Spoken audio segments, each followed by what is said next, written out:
Por que a primeira frase de um anjo é sempre não temais? Porque ver o sagrado dói. A Bíblia diz que Deus é amor, mas também diz que Ele é um fogo consumidor. Imagine encontrar algo tão puro, tão infinitamente vasto, que a sua própria existência se sente como um erro, uma impureza que precisa ser apagada. Isso não é apenas fé, é pavor. É o medo que vem da reverência absoluta, o tipo de terror que te coloca de joelhos, não por submissão, mas por instinto de sobrevivência. Estamos acostumados a pensar em anjos como figuras gentis, de bochechas rosadas e harpas douradas. Mas a Bíblia pinta um retrato muito diferente. Um retrato que se assemelha mais a um pesadelo cósmico. Esqueça os bebês com asas e as figuras humanas de cabelos loiros. Vamos falar sobre os verdadeiros mensageiros divinos, como descritos nas visões dos profetas. Em Ezequiel, encontramos os querubins, seres com 4 faces, de homem, de leão, de boi e de águia. Seus pés brilhavam como bronze polido, e suas asas eram cheias de olhos. Eles não flutuavam suavemente. Eles se moviam como relâmpagos, acompanhados por um som ensurdecedor. Ao lado deles estavam os ofanis, as rodas. Imagine aros gigantes entrelaçados uns nos outros, cobertos de olhos por toda a sua circunferência, girando em direções opostas em meio a um fogo consumidor. Encontrar uma criatura dessas não traria paz ou consolo. Traria um terror paralisante. A certeza avassaladora de que você está diante de algo que transcende completamente a compreensão humana. Eles não são mensageiros de boas notícias. São a guarda de elite de um trono que nenhum ser humano pode sequer olhar e continuar vivo. A presença deles é a prova de que o céu tem engrenagens e mecanismos que nossa mente finita jamais conseguiria processar sem se despedaçar. Agora, vamos caminhar por um lugar desolado, um cenário de pura desesperança. O vale de ossos secos, também em Ezequiel. Tente visualizar um deserto vasto e escuro, o chão coberto por incontáveis esqueletos humanos, ressecados pelo sol e pelo tempo. Não há vida, apenas o silêncio da morte.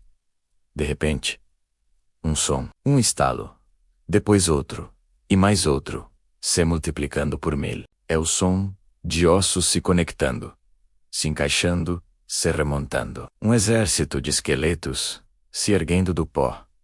E então, o som muda. É o som de tendões e carne crescendo sobre as estruturas ósseas, pele se esticando para cobrir tudo. O vento do espírito sopra, e um exército de mortos se levanta. O Deus da Bíblia não pede licença à morte. Ele a comanda como um general. Ele não negocia com o fim da vida. Ele o reverte com uma única palavra. O temor aqui não vem do exército de mortos-vivos, mas da percepção assustadora de que o poder que rege o universo tem as chaves do Hades. Ele abre, e ninguém pode fechar. Ele fecha, e ninguém pode abrir. Estamos todos sujeitos a esse comando absoluto. E o que dizer do fim? O grande e terrível dia do Senhor. O livro do Apocalipse não economiza em descrições aterrorizantes. O sol se torna negro como um pano de saco.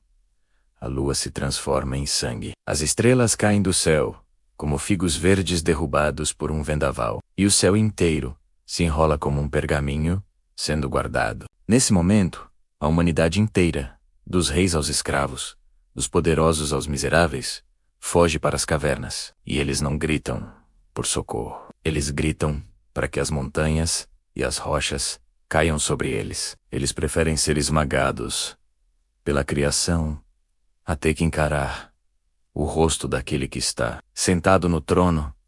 Pense na magnitude disso. O temor bíblico é entender que, quando a eternidade decide prestar contas, não existe lugar no universo para se esconder. É o pavor de saber que o seu juiz é a própria fonte da existência. No fim, o temor ao Senhor é o princípio da sabedoria. Não é o medo irracional de um monstro escondido no escuro. É o pavor lúcido e avassalador de estar diante da verdade absoluta, da santidade perfeita, sendo você um erro ambulante, uma falha, uma mancha na criação. É o reconhecimento da sua pequenez diante do infinito. E a pergunta que ecoa através dos séculos é: você está pronto para o encontro que ninguém, absolutamente ninguém, pode evitar? Se você sentiu o peso dessa glória terrível, comente misericórdia aqui embaixo e se inscreva no canal para continuarmos explorando juntos os mistérios mais profundos das Escrituras. Obrigado por assistir.